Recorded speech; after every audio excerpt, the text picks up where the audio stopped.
Ассалому алайкум ба ҳама нафарҳое ки ҳама рӯза видеоҳои моро тамошо мекунед.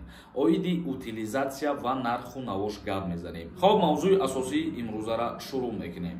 Пули пардохти утилизатсияи ҳатмии мошинҳо дар ҷумҳурии Тоҷикистон мушаххас карда шуд. Аз кадом мошин чӣ қадар маблағ мебошад мегемозӣ. Вазорати нақлиёти ҷумҳурии Тоҷикистон ҳаҷми пардохт барои нобуд сохтани воситаҳои нақлиёт дар кишварро ки ҳукумат тасдиқ намудааст эълон кардааст.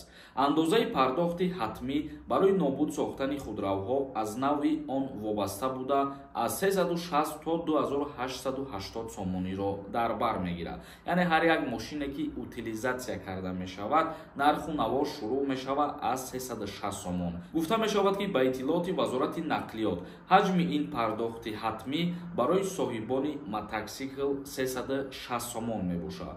Барои мошинҳо ва дигар воситаҳои нақлиёт ки зиёда аз 10 нафарро интиқол медиҳанд 1584 сомонӣ мебошад, яъне ки 22 нишондиҳанда.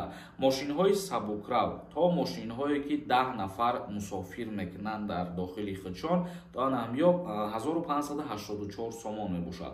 Ва гуфта мешавад ки мошинҳои боркаш ва мошинҳои борбардор бо қиматтар мебошад назар ба мошинҳои мусофиркашонӣ. Ин маблағ барои мошинҳои боркашу борбардорҳо 2880 сомониро дар бар мегирад, яъне ки 40 нишондиҳанда.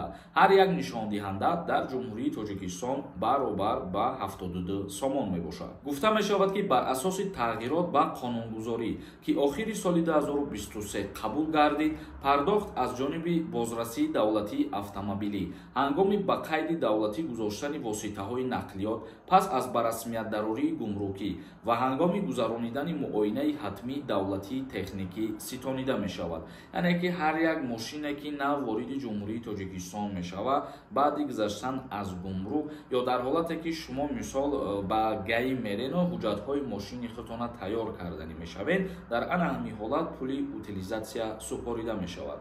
Маблағ як маротиба ситонида шуда аз натиҷаи он ба соҳиби воситаи нақлиёт талон дода мешавад ки то нобудсозӣ эътибор дорад. Вақте ки шумо маблаға пардохт мекунед, ба монанди каришоки танировка як ҳуҷҷат метиҳанд ба шумо ки ана ҳамин ҳуҷҷат шоҳидӣ метиҳад ки шумо пардохт кардагӣ ҳастед. Танҳо намояндагиҳои дипломатӣ, муассисаҳои консулии кишварҳои хориҷӣ ва созмонҳои байналмилалӣ бо шарти аз ҳудуди ҷумҳурӣ бозпас баровардани воситаи нақлиёт озод мебошанд.